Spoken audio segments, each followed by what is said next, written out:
Okay, Roberto, I'm just going to show you a few pictures and I want you to tell me what you see, okay? Here's the first picture. A butterfly. Here is the second picture. I think it's a puppy, but it kind of looks like Pikachu. Fair enough. Picture number 3.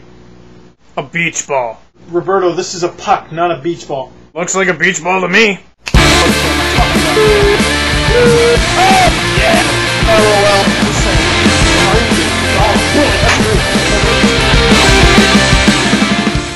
Leafs lose 4-2 in a game that was a nail-biter at the end, but for most of it I was frustrated and borderline depressed. When it was 4-0, I was like, dude, I got a 3,000-word history essay to write. I can't be watching this. But then I thought, the Lusitania crisis should certainly not be mistaken as the one single cause for the United States' involvement in war. Oh god, I'm going to watch the third. I wish essay writing to me was as easy as goaltending is to Roberto Luongo. Will he finally get a Vezina this year? We'll have to wait and see. Starting off with the game's first goal, Steve Sullivan scored to make it 1-0 for Vancouver. It wasn't Steve Sullivan, it was Kyle Wellwood.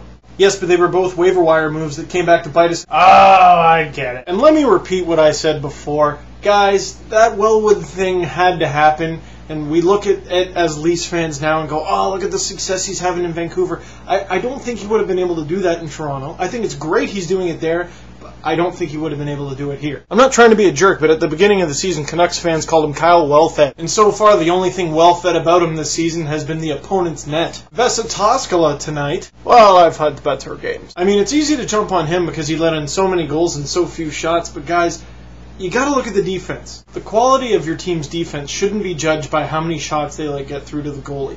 It's about the quality of the shots. And this is why the Leafs still lose games when they're getting 35, 40, 45 shots. I will say this though, Cujo looked pretty good once the Canucks finally got a shot on. It took him almost a period to do it. Except with the little spill he took. I got this. What? That didn't happen. I'm Cujo. Frustrations really did hit a boiling point tonight when Kabina got into a fight, and I was just like, Kabina's in a fight! I mean, I think that's the appropriate reaction when Kabina's in a fight. I think he was mad he had to miss the Brock Lesnar-Randy Couture fight. Last but not least, recording this game, I gotta say it, Ian White played pretty good. And he did get that one goal on a very, very good shift. Did I not call that? Did I not say Ian White should permanently be a forward? I think I did. Well, he's proven he can put up points defensively and offensively. I just like him offensively more. If you go to TSN or Sportsnet or any of those cool sports sites, what they normally have is a pace feature, and it tells you the amount of goals, assists, and points a player is on pace to get in a season.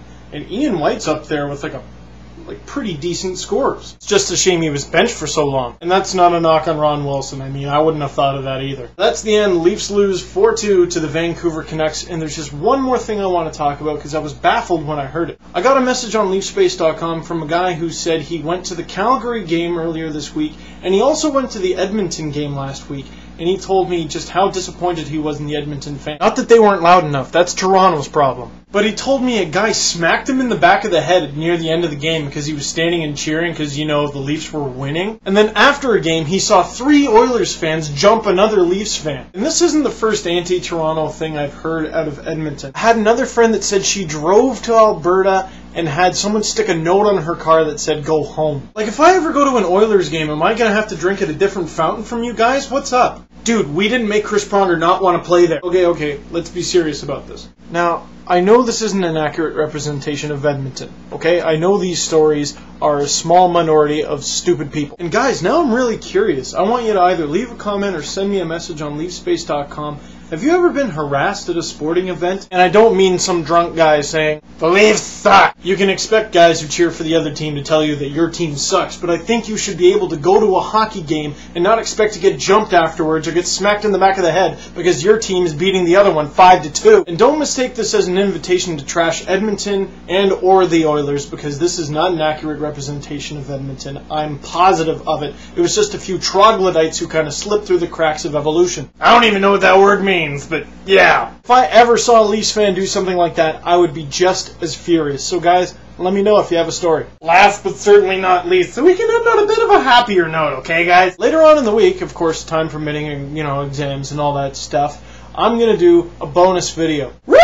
Yes, and it will not be a game reaction, it will be something else. What? Oh, dude, you can't just leave me hanging like that. Come on, you gotta tell me what it is. You gotta tell me what the video is.